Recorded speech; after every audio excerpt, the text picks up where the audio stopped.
Manipod Badok Idol Joanty ano do pa nga detalye kada tayo nakamat a report.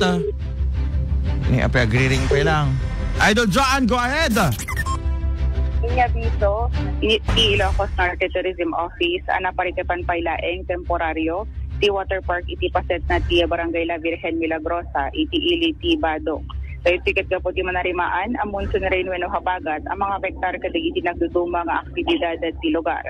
Imbalakat ti opisina, agsalin ed nakatutok kadagiti manam na mga anunsyo para iti daduma pa nga impormasyon no kasbilang kaanong agsublinto iti operasyon. Naikid daw ti panagananos pailaeng dagiti kalikagom na ti agturong iti lugar tapag saysayatan iti so amin ti temporaryo apan nakarigat na. Mabalin met tawagan dagiti hotline number da 0966 671-13363 para kadagiti dadumapay sa lunsod. Damag iti Iliti Badok, Kadway 99.5 Lawag, Idol John Gitin, Tatak, or MN.